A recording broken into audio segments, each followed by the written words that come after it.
1月10號，喺客家引發社會調解88件清潔案，都要全國矚目，嘛衝擊台南治安，加上一直無偵破，外界傳假紅霧，所以議會要請市警局進行專案報告。會中議員紛紛針對目前警方所接押的2位主嫌洪正軍和孔祥志，如何認定因的犯罪證據、上重要的犯罪動機，以及特別甲光電等財團利益敢有牽涉，甚至是敢有政治的介入，希望找出真相，向市民交代。說郭在清甲重電才有關呢？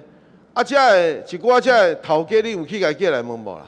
你告訴我，公因有去阿蠻某，方向我們會你有沒有想說他們是因為了得罪誰，或是跟人家做了不法的交易，或是要求人家廠商要求要怎麼回饋？所以可以確認槍手的犯案動機是什麼嗎？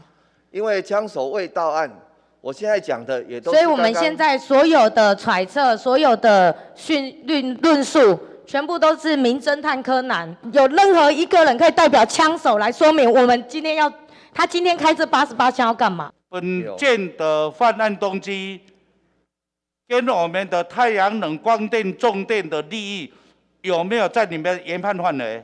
有的，還是呢針對我們現在提的這一位議員，一位是郭先生，你有沒有考慮是針對他們兩人？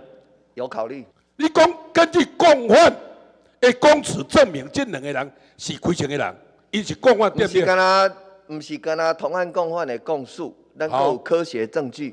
好，了，這共犯你有甲問伊，因是怎麼參與動機，伊的目的，交咱的太陽能面板有關係，你有問嫌疑犯安尼無？這因為咱還閣有上層指揮。所以你針對你有利的，對執政黨不利的，你唔講，無怪你。辦法你要先，電話來甲你先。靠，迄兩人安尼問的。會中局長方陽林面對無分哪裡愛真相，佇正式報告進前，嘛因為議長候選人移訴到中正派出所大細聲，以妨害公務、函送檢調、無度公布監視錄影帶一案，已經查袂1點鐘，包括民進黨副議長候選人林志典嘛出面護航。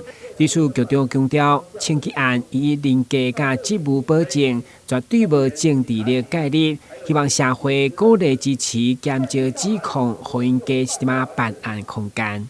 有關外界諸多的揣測或意見，僅供後續偵辦的參考。專案小組秉持的是證據到哪裡，我們就辦到哪裡的立場，但對於憑空想象或杜撰本局辦案遭受政治力介入，我個人借此機會表達嚴正的聲明跟抗議，並呼籲外界不要懷疑本局守護台南市。台南客家清潔案案發超過1個月也未破案，後續所產生的烏金政治甲牽涉議長選舉的爭議，相信將持續延燒。台南新聞管制楊順懷採訪報道。